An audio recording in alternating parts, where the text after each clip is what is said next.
ಮೊದಲನೇದಾಗಿ ಮಾಧ್ಯಮ ಮಿತ್ರರಿಗೆ, ಇಲ್ಲಿ ನೆರೆದಿರುವಂಥ ನನ್ನ ಎಲ್ಲ ಗೆಳೆಯರಿಗೆ, ಸಿನಿಮಾದವರಿಗೆ, PR ಗೆ, ನಮ್ಮ ಇನ್ವಿಟೇಷನ್ಗೆ ಕರೆ ಕೊಟ್ಟು ಬಂದಂಥ ಎಲ್ಲ ಸಪೋರ್ಟ್ ಮಾಡೋಂಥ ಸ್ನೇಹಜೀವಿಗಳಿಗೆ ನನ್ನ ಶರಣ ತಿಳಿಸ್ತೀನಿ. ನನ್ನ ಹೆಸರು ಮಂಜು ಪಾಟೀಲ್. ನನಗೆ ಅವಕಾಶ ಕೊಟ್ಟಂಥ ಮಾರುತಿ ಮೇಡಮ್ ಆಗಿರ್ಬೋದು, ನಿರ್ದೇಶಕರಾದ ಭಗತ್ ರಾಜ್, ನನ್ನ ಗೆಳೆಯರು ಕೂಡ ನನಗೆ ಒಂದು ಸಣ್ಣ ಅವಕಾಶ ಕೊಟ್ಟಿಗೆ ಅವ್ರಿಗೂ ನಾನು ಕೃತಜ್ಞತೆ ಆಗಿರ್ತೀನಿ. ಮೇಡಮ್, ನಿಮಗೂ ಕೂಡ ನಡೆಸ್ಕೊಡ್ತೋದಕ್ಕೆ ತುಂಬ ಥ್ಯಾಂಕ್ಸ್. ನಿಮ್ಮ ಎಲ್ಲ ಸಹಕಾರ ಬೇಕು ಮಾಧ್ಯಮ ಮಿತ್ರರದು. ನೀವು ಸಪೋರ್ಟ್ ಮಾಡಿದ್ರೆ ಕನ್ನಡ ಚಿತ್ರರಂಗ, ನಾವು ಹೊಸದೂರು ಬರ್ತಾ ಇರೋಂಥ ಚಿತ್ರರಂಗ, ಈಗ ನೀವು ಟ್ರೇಲರ್ ನೋಡಿದ್ರಿ, ಟ್ರೇಲರ್ ತುಂಬ ಚೆನ್ನಾಗಿ ಮೂಡ್ ಬಂದಿದೆ.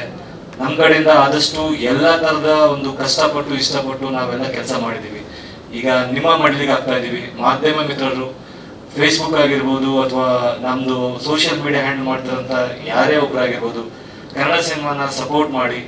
ನೀವು ಕನ್ನಡ ಸಿನಿಮಾನ ಸಪೋರ್ಟ್ ಮಾಡಿದ್ರೆ ಇನ್ನೂ ಹೆಚ್ಚು ಹೆಚ್ಚು ಹೊಸ ಪ್ರತಿಭೆಗಳು ಬರ್ತಾರೆ, ನಂತರ ಹೊಸ ಪ್ರತಿಭೆಗಳು ಬರ್ತಾರೆ, ಹೊಸ ನಿರ್ದೇಶಕರು, ಹೊಸ ನಿರ್ಮಾಪಕರು ಹೊರಗೆ ನೀವೊಂದು ಹಾನಿ ಮಾಡ್ಕೊಡ್ತೀರ ಅಂತ ಹೇಳಿ ನಿಮ್ಮಲ್ಲಿ ತುಂಬಾ ಕಳಕಳಿಯಾಗಿ ಮನವಿ ಮಾಡ್ಕೊಡ್ತಾ ಇದ್ದೀನಿ. ನಿಮ್ಮ ಒಂದು ಸಪೋರ್ಟ್ ಕೂಡ ನಾವು ಕೇಳ್ಕೊತಾ ಇದೀವಿ. ದಿ ಸೂಟ್ ಸಿನಿಮಾ ಅಂತ ಬಂದಾಗ ನೀವು ನೋಡಿದ್ರೆ ಹೊಸತನ ಅನ್ನೋದು ತುಂಬಾ ಎದ್ದು ಕಾಣುತ್ತೆ.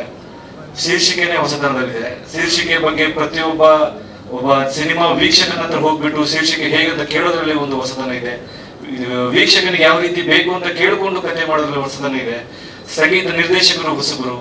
ಈ ಚಿತ್ರದಲ್ಲಿ ಬರುವ ಒಂದು ನಾಯಕ ನಟರಾಗಿರ್ಬೋದು, ಪ್ರತಿಯೊಬ್ಬ ನಟರು ಕೂಡ ಹೊಸಬರು. ಹೊಸತನ ಕೂಡಿದೆ ದಿ ಸೂಟ್ ಅಲ್ಲಿ. ಹೆಸರು ಕೂಡ ದಿ ಸೂಟ್, ತುಂಬಾ ಹೊಸತನ ಇದೆ. ದಯಮಾಡಿ ನಿಮ್ಮಲ್ಲಿ ಕೇಳ್ಕೊಳ್ಳೋದಿಷ್ಟೇ, ಕನ್ನಡ ಚಿತ್ರರಂಗವನ್ನು ಪ್ರೋತ್ಸಾಹಿಸಿ, ಬೆಳೆಸಿ, ಹಾರೈಸಿ. Thank you.